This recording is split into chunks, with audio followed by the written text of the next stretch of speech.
2024년 2월 14일 수요 예배 예수님의 이름으로 드립니다. 오늘 말씀의 제목은 에녹, 가인의 아들 에녹입니다. 본문 말씀은 창세기 4장 16절에서 17절의 말씀입니다. 가인이 여호와 앞을 떠나서 에덴 동쪽 놋 땅에 거주하더니 아내와 동침함에 그가 임신하여 에녹을 낳은지라. 가인이 성을 쌓고 그의 아들의 이름으로 성을 이름하여 에녹이라 하니라. 오직 예수님 성삼위 보좌의 능력이 우리 성도들의 가정에 함께 하시기를 축복합니다. 오늘은 인물 설교 에녹에 대해서 말씀을 나눌 텐데, 이 에녹이라는 이름이 성경에 동명이인이 있죠. 우리가 잘 아는 하나님과 300년간 동행한 에녹은 오늘 본문의 에녹하고는 다른 인물입니다. 하나님과 동행한 에녹은 아담의 7대 손이죠. 우리 최장수로 969살을 산 인물인 우리 무두셀라의 아버지고 365세를 살다가 하나님의 부르심을 받은 그런 인물이잖아요. 근데 오늘 본문의 에녹은 가인의 아들, 아담의 세 번째 손, 한마디로 말하면 좀 나쁜 에녹이에요. 오늘 우리가 주의해야 할 것은 성경의 인물, 사건, 지명은 단 하나도 우연히 기록된 게 없어요. 거기에는 하나님의 깊은 뜻과 의도가 담겨져 있습니다. 오늘 우리가 에녹이라는 인물을 공부하는 게 아니에요. 우리 에녹이라는 인물을 통해서 하나님께서 말씀하시고자 하는 의도가 있단 말이에요. 그것이 무엇인지 오늘 본문을 통해서 살펴보고, 불신앙의 계보에 속한 에녹을 통해서 예배신앙의 실패가 어떤 결과를 가져오는지 오늘 하나님께서는 이 본문을 통해서 말씀하고자 합니다. 살펴보겠습니다. 에녹 첫 번째 보니까 가인에게서 태어났다. 17절, 두 번째 놋 땅에서 자랐다. 우리 16절에 기록이 되어 있죠. 17절에 세 번째 보니까 성을 쌓는 삶을 살았다라고 말씀하고 있습니다. 우리 본론으로 들어가서 에녹 첫째 보니까 가인에게서 태어났다. 17절 말씀인데, 이 말씀은 불신앙의 부모에서 태어났다는 말이잖아요. 결국 예배 실패자 계보의 시작을 의미합니다. 17절에 보니까 아내와 동침함에 그가 임신하여 에녹을 낳은지라. 결국 여기서 그는 이제 가인을 얘기하는 건데, 가인이 아내를 얻어서 아내랑 동침을 했는데 에녹이 태어났다는 말이잖아요. 가인하면 사실 많은 부분을 얘기할 수 있지만 대표적으로 떠오르는 게 예배 실패잖아요. 우리 아벨 동생을 쳐 죽인 그런 살인도 했고, 그죠? 16절에 보니까 여호와 앞을 떠나서라는 말씀이 있습니다. 이 말은 가인은 결국 예배 실패를 해서 하나님을 떠나 세속적인 삶을 사는 인생으로 살게 됐다는 말이에요. 불신앙의 삶을 살아가게 됐는데, 그 아들 에녹도 아버지 가인과 같이 동일한 삶, 즉 부전자전이라는 속담이 있잖아요. 하나님을 떠난 세속화의 삶을 아버지처럼 그대로 살게 됐다는 말이에요. 에녹은 예배 실패자 계보의 비극의 시작이 됐음을 성경은 말씀하고 있어요.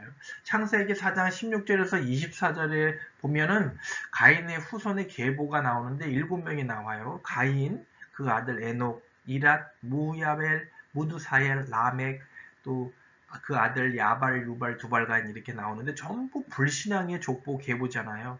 그 중에 특별히 이 라멕이라는 인물은 인류 최초로 두 아내를 둔, 좀 어떻게 보면 성타락의 원조라고 볼 수 있죠.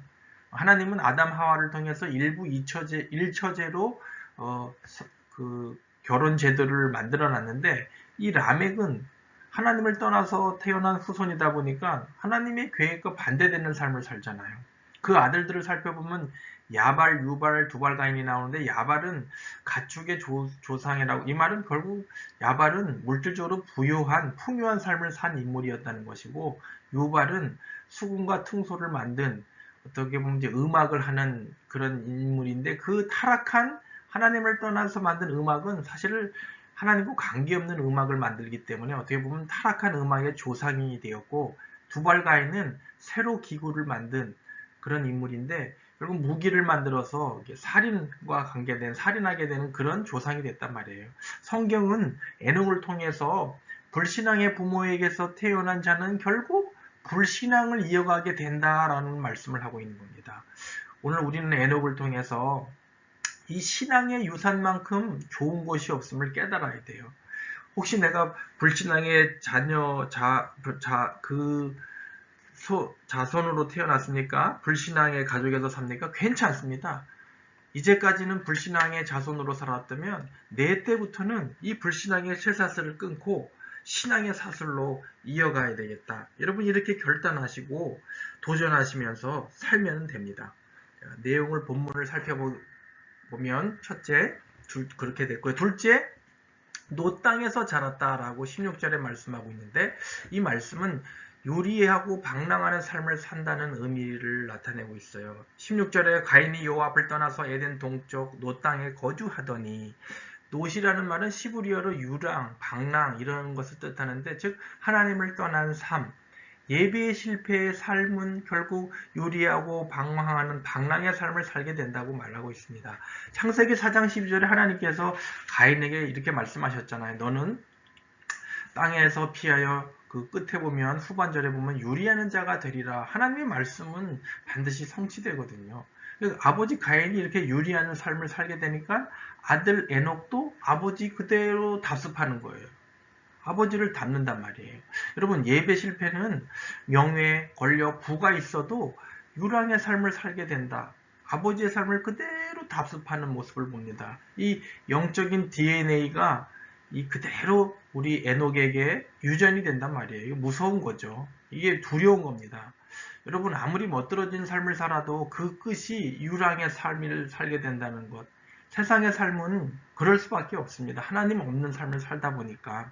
그래서 솔로몬도 전도서 1장 2절에 보면 그렇게 고백하잖아요. 모든 것을 누렸던 솔로몬이 헛되도다. 모든 것이 헛되도다. 덧없다는 말이거든요. 그러니까 하나님 없이 사는 삶은 결국은 모든 것을 누렸어도 허무함만 남는 덧없는 인생이라고 솔로몬은 고백하잖아요.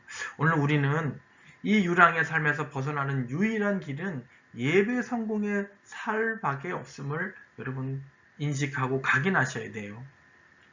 우리 오늘날의 이 미국이 대단한 나라인데 이 미국이 보면 점점 후퇴해가는 모습을 보잖아요. 그죠? 여러분 저 미국의 어떤 주에 보면 마약이 이 전부 사람들이 마약을 하다 보니까 좀비처럼 돼가지고 유튜브에 여러분 검색해보면 다 나오잖아요. 이런 어마어마한 강대국이 이런 비참한 모습으로 살게 되는 게 왜 그러느냐?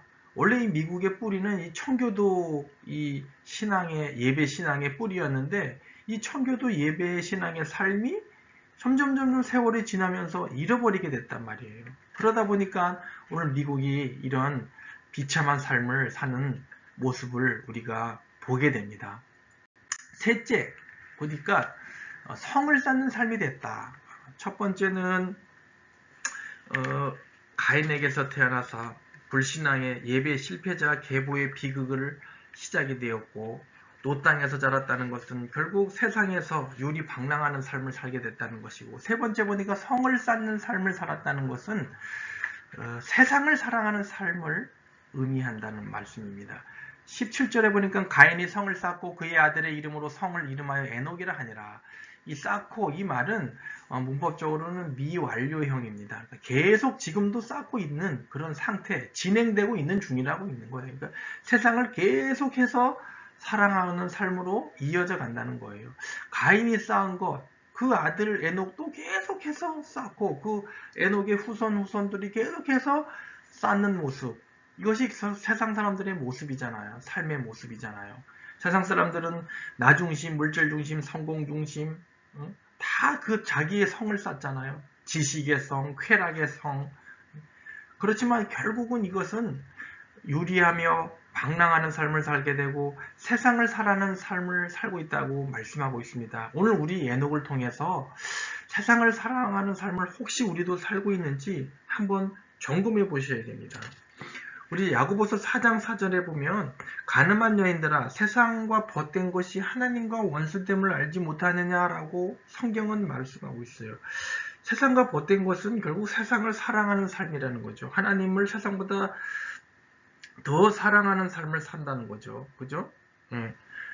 여러분 우리는 세상을 사랑하면 안 돼요. 하나님을 사랑해야 되잖아요. 하나님을 가까이 해야 되잖아요.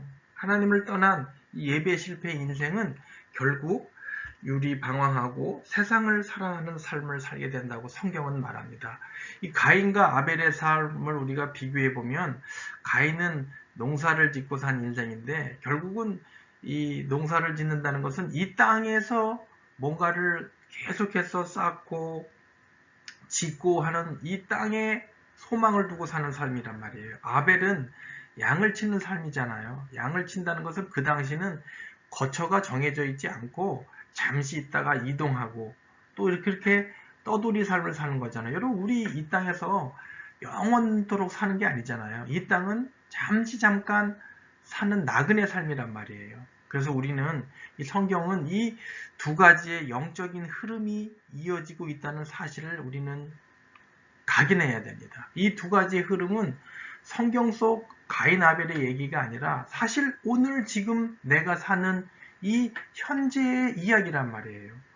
우리가 세상에서 아무리 높은 성을 쌓아도 결국은 세상을 사랑하는 삶은 무용지물이고 바벨탑처럼 언젠가는 무너지게 된다라고 성경은 말씀하고 있습니다.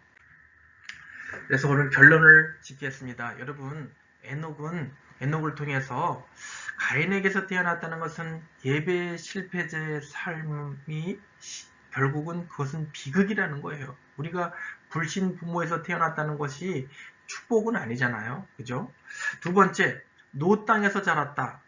결국은 하나님 떠나 유리방랑하는 삶을 살게 되고 새 성을 쌓는 삶이라는 것은 세상을 사랑하는 삶을 계속해서 살게 된단 말이에요. 여러분 오늘 소개된 에녹은 비극적인 인물입니다. 비극적인 삶을 말하는 것은 첫째, 불신앙적인 아버지 가인에게서 태어난 자체가 비극이라는 거예요. 시편 58장 3절에 보면 악인은 모태에서부터 멀어졌으며 나면서부터 곁길로 나아가 거짓을 말하는도다. 여러분 우리가 하나님을 믿는 부모님 밑에서 태어났다는 것 정말로 복의 복입니다. 둘째, 노 땅에서 하나님 없는 유리방랑의 삶을 살고 세 번째, 성을 쌓는다는 것. 이 땅에서 이 세상을 사랑하는 삶은 언젠가는 무너지는 삶이잖아요. 그것이 바벨탑이고 계시록에 보면 장망성이라는 장래에 망하는 성. 여러분 결국 이것은 1차적인 문제는 결국 예배의 실패에서 오는 거잖아요. 그래서 오늘 에녹을 통해서 우리는 어떤 계보에 설 것인가, 가인과 에녹의 계보, 예배 실패자의 삶 속에 설 것인가, 아벨의 계보, 예배 성공자에 설 것인가, 이것은 우리가 선택해야 돼요. 이것은 우리가 치열하게 지켜야 됩니다. 여러분 예배에 성공하여 예배의 복을 자자손손 이어가는 여러분의 가정이 되시기를 바라고, 어떻게 하든지 다른 것은 조금 실패하고 놓쳐도 예배만큼은 여러분 실패하시면 안 돼요. 그래서 예배 성공이 신앙생활 성공이고 신앙생활 성공이 인생 성공이다라는 말이 있잖아요. 결국은 한마디로 예배 성공은 인생 성공이다. 이런 말로 결론을 맺을 수 있습니다. 여러분 어떻게 하든지 우리는 예배를 성공하는 인생 승리자로 살기를 예수님의 이름으로 축복합니다. 주님 오시는 그날까지 우리 예배자로 살게 해달라고 한 주간도 승리하시기를 예수님의 이름으로 축원드립니다. 아멘.